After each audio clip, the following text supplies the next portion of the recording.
Story 1. Ready to be served. The sound of boiling water hitting the flames jolted me into action as I whipped my head around and lunged for TH. He dialed to lower the temperature. Where was the box of pasta? I found the dark blue spaghetti box on the marble counter. I grabbed salt, threw it into the boiling water, and dumped the pasta in, trying not to splash. Then I refocused on cutting basil. I moved through the kitchen on instinct, every motion practiced and quiet. The knives were already laid out in order of use, their handles aligned, just so Natalia liked things precise, measured. She once corrected the angle I set the spoons in the drawer, laughing as if it were a joke. Her hand lingering there a moment too long, I wiped my palms on my apron and rechecked the sauce, stirring slowly, careful not to splash. The simmer had to stay low. Too much heat ruined everything. I tasted it, adjusted the salt, then tossed it again. I could do this part blindfolded. Cooking was the only place I didn't hesitate. The house itself seemed to hold its breath as I worked. No music, no hum of life beyond the steady boil of water and the rhythmic tap of my knife against the board. I kept my eyes down, my movements efficient, as though the kitchen were a stage, and I knew my role by heart. The scent of stewed tomatoes and rich Chianti filled the air, mingling with the freshly cut basil. I had about 15 minutes before Natalia and Joffrey would be home, so I had to get in fast. I hurriedly grabbed 2 dinner plates from the pantry and set them into the oven set on warm, hot food. Hot plates rang like a tune in my head as I recalled my days working in high-end restaurants in the city. This was nothing like those days as a private chef. This kind of cooking was much easier, most days anyway. After I placed the spaghetti-filled plates back into the oven, I quickly finished the rest of the cleanup and wrapped my knives in my knife roll. I took a quick scan of the kitchen, making sure everything looked better than I had found it, then headed out. I always hesitated to glance up at the huge crystal chandelier that hung in the foyer. When I looked back down from the chandelier, I looked to the right because something caught my eye. It was a dark blue satin shoe. It was peeking out of the door of Natalia's office. It looked like one of her stilettos. She clicked around, and the few times I had seen her, I turned towards the door and approached it. I bent down to examine the shoe, and just as I was about to pick it up, I heard the turn of a key in the front door. I quickly stood up and turned towards the door. Suddenly, I felt as though I stumbled upon something I shouldn't have, as though wherever that shoe came from was not something someone wanted me or anyone else to see. I regained my composure and forced a slight smile, as it must be Natalia and Joffrey returning from work. I always try to finish their dinner before they got home so I wouldn't have to endure small talk with them. But today was not one of those days, I suppose. The door opened wide and let in a gust of icy, damp air. I shivered from the starkness of the air and noticed that it was Joffrey who had me home first. Clad in a tan suit and a great tie, he strode through the doorway and nodded in my direction. I offered a brief hello and walked past him. He glanced past me, and I tore Ned just in time to see his head lower to the shoe on the ground. He dropped his briefcase on the floor and knelt to pick it up. The shoe looked like a child's when placed in his large hands. He turned it over in his hands and then abruptly turned to face me. I stared at him wide-eyed. frozen and speechless. My mind raced, unsure of what to do or say, so I turned to leave. Joffrey's cold stare burned into my back as I hesitated, feeling chills and my hair standing on end, my heartbeat pounding in my ears. Thump, thump, thump. My shaky hand reached for the brass doorknob. Just as I began to turn the knob, I heard a dull thump. I flinched at the sound of the shoe falling from Joffrey's hands. I heard heavy footsteps begin to fall away from me until they disappeared. Now, panic-stricken, I rushed to turn the knob, but it wasn't turning. My hands were starting to get clammy as it began to dawn on me. The door was locked. As I fumbled with the CK, I felt fear mounting in my chest, and my breathing grew erratic. I felt a hand clutch my shoulder tightly. I gritted my teeth and reluctantly turned to face Joffrey, except it wasn't Joffrey who was clutching my shoulder. It was not Talia. My eyes were startled by her appearance. She had a frightened gleam in her eyes with mascara tears dripping from them. She was wearing tights ripped up to her thighs, her navy blue dress tattered and muddy, and she stood lopsided, missing something, her shoe. Footsteps echoed in the kitchen, growing louder. Natalia looked at me, then hastily retreated into a closet beside her office. I raced to the front door just as the footsteps picked up speed. I slammed open the door, and almost fell on the small flight of steps. I felt the slight grasp of fingertips, and I spun around, ready to defend myself. Joffrey looked back at me with fear in his eyes as Natalia pulled him back into the house. His piercing cries for help went unanswered as her pale, scrawny arms dragged him through the hall. When they were no longer in sight, the front door slammed shut with such force that it rattled the windows all the way up to the third floor. Tears left my eyes as I realized two things. Natalia was dead, and she had saved me. Joffrey looked back at me with fear in his eyes as Natalia's pale hands closed around his arm. Her grip was impossibly firm. He tried to wrench himself free, his shoes scraping against the floor, his cries sharp and panicked as she dragged him backward into the house. I didn't wait to see more. I stumbled down the steps and ran, my breath tearing out my chest as the front door slammed shut behind me. The sound carried through the quiet street, rattling the windows all the way up to the third floor. I didn't stop running until my lungs burned. Later, much later, I thought about the plates warming in the oven. The pasta was perfectly cooked. The basil is cut clean and bright. Dinner was ready to be served.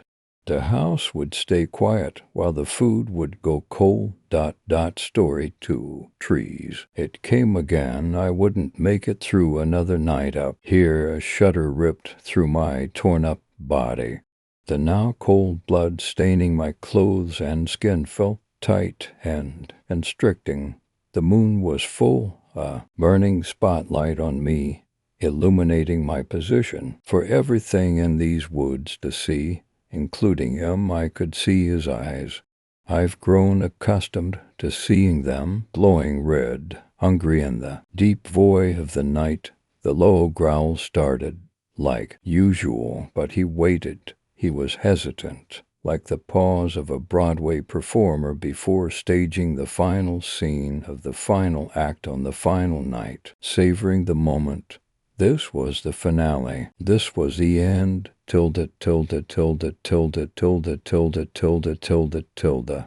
Days earlier, granola, bottled water, biodegradable sanitary wipes, toothpaste, lighter deodorant, Vazel, and you know how much trouble I can get into, he said with a playful bounce in his voice.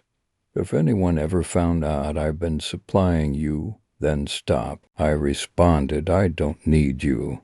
I can do this all by myself. Right, right, he said, eyeing the list, deodorant, Vaseline. What? Thought folks like you didn't do deodorant. Hold on, folks like me, I chuckled. What's that supposed to mean, you know, he said, folding the paper and shooting a glance over his shoulder, then returning his sharp gaze on me, a grin plastered to his face. Tree huggers. He knew how to rile me up in all the best ways. The development proposed a tract of homes, 119 of them, all starting in the low millions. The development map showed a gray scab cutting through the valley of green with a promise to scar it over with concrete and asphalt. These trees deserve better. They were worth more than any 5-bedroom 4-bath house ever could. Hay meant something to the people who grew up here for generations. This particular tree was one of the oldest living things in this valley. It deserved preservation, to be kept safe. Advocate. Head for the sound of distant chainsaws and cracking, splitting wood echoed in the valley. It had been 108 days since the demolition began. Marcus started work about a month and a half ago. I didn't believe in divine intervention, but there was definitely something heavenly about him. Watch it now, I responded flirtatiously, or I'll have to tell your superiors about you using your, I gestured to the device Marcus used to hoist himself up to my platform perched in the ancient tree. Whatever this thing is, Marcus chuckled, it's a cherry picker, and go ahead. By all means, bite the hand that's so graciously feeding you. I smiled, but the Vaseline.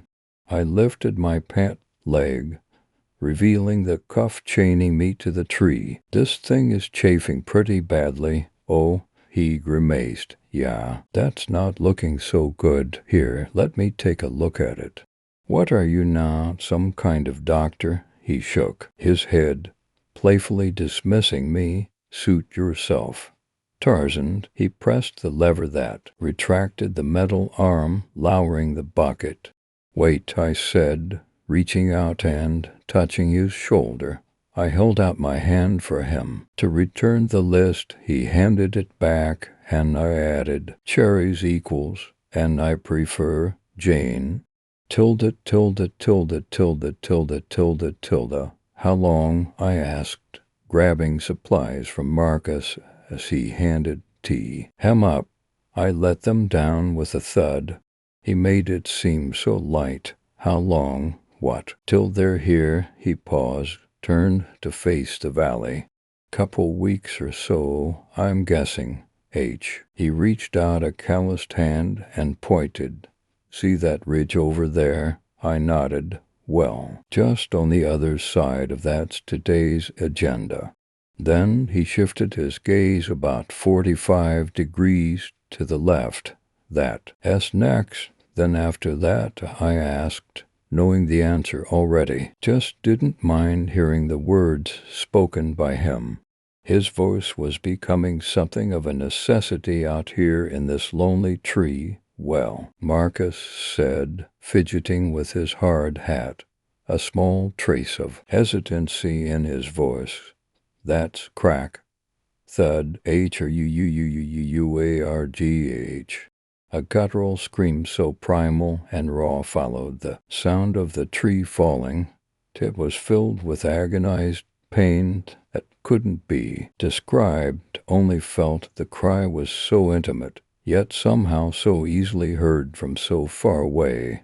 What was that? I muttered, looking out at the ridge. I don't know. Marcus responded, equally stunned by the sound. Wait. When did he grab my hand? Just as the realization hit, he pulled it back, placing it on the control lever. I'd better go check it out. Right, I answered, and added before I understood what I was saying, be careful. He nodded and flashed a reassuring smile.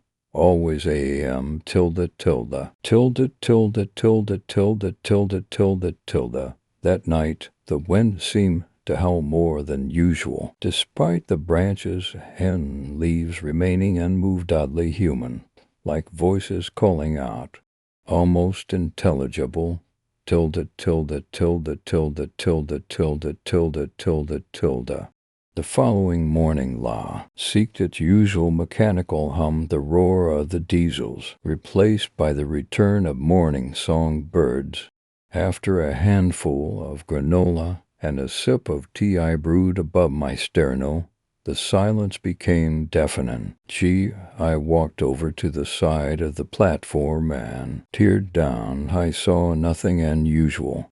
Marcus's cherry picker pulled off to the side, parked and retracted. He hadn't returned to retrieve it. I looked out toward the ridge, the one Marcus had pointed out the day before. I listened, training my ear in that direction, trying to detect any sound of their presence.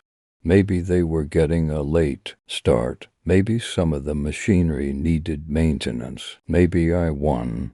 Maybe it's over. I raced over to my walkie-talkie, quickly tuning it to the logger's frequency. Nothing. My heart raced, and a thought came to mind. Even if I had won and the logging was done, Marcus would have still come. He would have congratulated me, asked me on a real date something. This felt wrong. I said the call button on the walkie. Marcus, come in. Marcus, over. Silence, a little louder this time. Marcus, do you read me? Come in. Marcus, this is Jane, over. Creak, crack. THUDDDD. The familiar sound of a tree splitting and falling. Over should have felt safe, a return to normalcy, the loggers just doing their job. But that wasn't the case. They weren't out here anymore.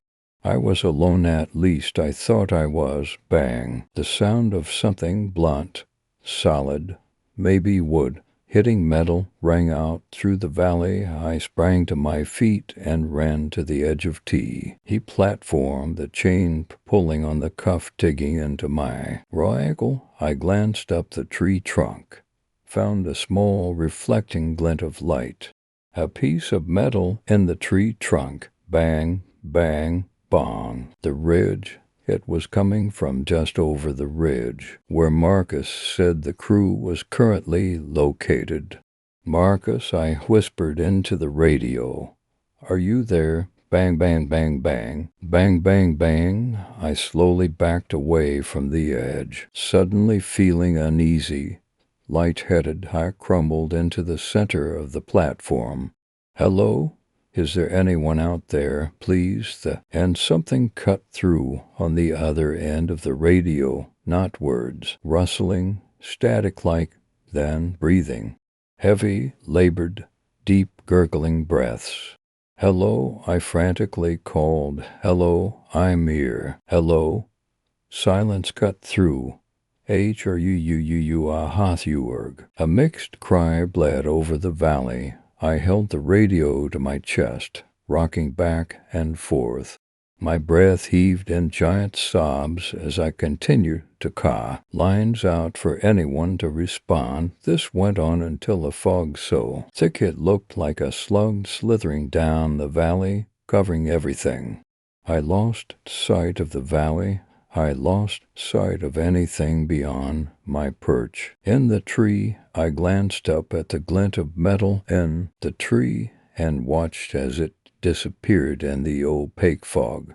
Then the cry from before rang out, H-R-U-U-U-U-U-A-R-G-H. I couldn't be sure, but it sounded closer this time, a lot closer. Tilde, tilde, tilde, tilde, tilde, tilde, tilde, tilde, tilde. The first thing I see that night is red. At first, it looked like only one. But as the night went on and it drew closer, I could clearly see he too, like hot coals, blowing in the heart of the fog, fixed, glaring, watching me. I tracked them for a while, not saying a word, not moving a muscle, hoping it would just pass, disappear into the fog from which it came. It didn't disappear until it was at the base of the tree. By the time I crawled to peer down, I could no longer see them. I stumbled from edge to edge, leaning over in search of the glowing red eyes. I quieted the shuffling of my legs against the platform and listened. The soft sound of bark splitting crept up the trunk of the tree. By the time I scanned the entire perimeter of the platform, the eyes were there, glowing mere feet away from me. In the place Marcus had consistently popped up to greet me every morning since his involvement, the fog kept hid. Then the rest of the thing, until it laid a clawed paw onto the platform, then another. It crept forward. The wood of the platform groaned and creaked under the weight of the thing. Its body narrow, leafy limbs hung from its frame, ending in large, talon-sized claws. I crawled away from its advance until the cuff pulled into the raw flesh of my ankle. The creature let out a gravelly purr, then started licking my ankle, its tongue a rough sandpaper against my exposed underflesh. I instinctively shook my foot, the pain too excruciating to withstand in silent compliance. The creature prod used to growl that split my hairs. It laid a heavy paw on my leg, pressing its claws into my thigh enough to hurt, but not enough to break skin. I had no choice. I endured for hours until the creature grew tired of me and turned, climbing over the edge of the platform, disappearing back into the fog. The moonlight slipped through the cracks forming in the retreating fog. IRST caught a glimpse of it and the reflective pool of my blood slowly oozing from the fresh wound opened by the creature's incessant licking. I drifted off to sleep, staring up at the metal and the tree trunk. Tomorrow, I'll get it. Tomorrow. 110 days ago, I climbed this tree. 110 days ago, I constructed this platform from repurposed pallet boards. 110 days ago, I climbed up the trunk as far as the chain would allow and hammered the chain's key into the trunk. For emergencies, for an escape, for freedom. For today, I took a trembling handful of granola and limped over to where the trunk jutted out from the platform. I look over my shoulder, out onto the valley to the ridge. A shudder rose through me. I wrapped my hand around a branch, gripped it as tight as my shaky hand could, and pulled. Found footing for my right foot, then my left. Grabbed another reachable branch and pulled as I climbed higher, and the metal shape became clearer. I felt the chain grow taut, and by the time I could make out the words "do not duplicate" on the pressed metal, the chain ran out of slack. The cuff gripped the most sensitive areas, and I couldn't help but let out a painful gasp. A pair of birds took flight on a branch just above the key. I reached, pressing myself up against the trunk. My fingers touched the groove, just below the key. Come on. I stretched my body's length as well as its threshold for pain. The cuff shifted lower, deeper. I rolled my shoulder, allowing the double joint to shift, affording me another millimeter of length or so. I felt metal. I reached and stretched until my fingers were able to pinch the metal between them. I gripped as hard as my weak fingers would allow. Pulling the key felt like pulling out a nail. Come on. I exasperated, pleased, just. The sudden release of the key jolted my foothold, my left foot slipped, and the branch in my other hand snapped. The key fell from my fingers, followed by my tumbling body. The chain caught on a branch as I fell, jolting my body violently. The fleshy groove in my ankle cradled the cuff, metal on bone, sending a spike of pain through my nervous system. By the time I reached the platform, I was sideways. My hip hit hard, splitting the pallet plank, its splintered edge slicing into my side. I opened my clenched, shut eyes just in time to see the key bounce on the edge before tumbling over and down, down, down. I pulled myself to the edge. A small shimmer of silver oaked the monotony of brown undergrowth.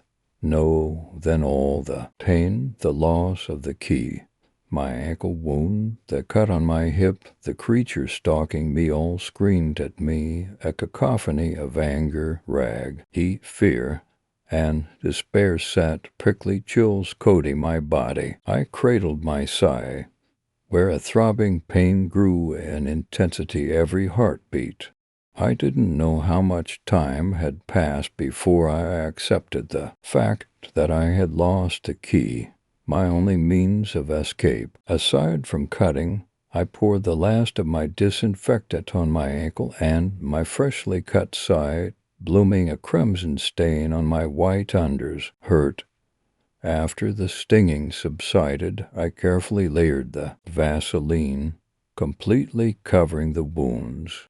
I lay back for the rest of the daylight, alternating between calling out on the radio and listening for a response, anything at all, but there was nothing. No one called back on the radio. The calls I received came bellowing over the ridges, cascading terror down the valley. H-R-U-U-U-U-U-U-A-R-G-H. No, no, no, no, please. No. H-R-U-U-U-U-U-U-U-U-U-U-U-U-U-U-U-A-R-G-H. The sun slid behind the ridge, abandoning me to the slaughter.